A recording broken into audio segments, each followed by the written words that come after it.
Dear students, you can see this iron stand.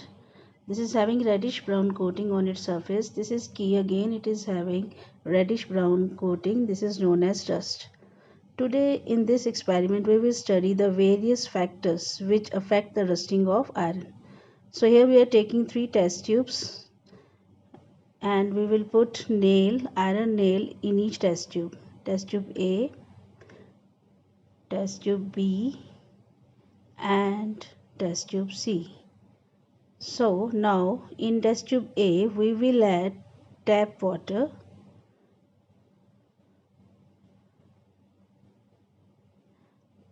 and we will close the mouth of the test tube with the cork. Now in second test tube B we will add boiled water because it is not having dissolved oxygen in it. Now we will add a layer of oil. We are taking here mustard oil. We will add dropwise in order to form a layer of oil over the surface of water so that no oxygen can pass through this into water. So after adding this oil, we will close the mouth of this test tube with the cork. Now in third test tube C, we will add anhydrous calcium chloride. Anhydrous calcium chloride will absorb the water content of the test tube, so no moisture is available in this case. And again we will close the mouth of test tube with the cork. Now we will leave these apparatus as such for 6 days and after that we will record the observation.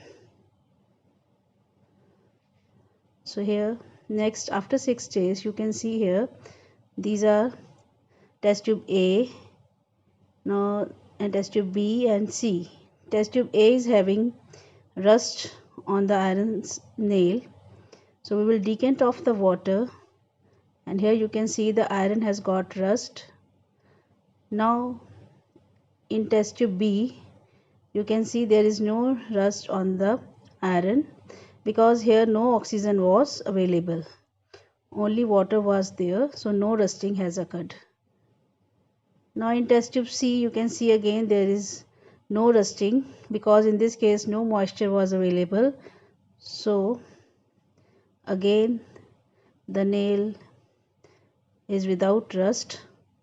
So here you can see the 3 nails. Nail A has got rust and nail B and C, they are free of rust. So from here we can conclude that both water and oxygen are essential for rusting to take place. So that's why B and C didn't get rust.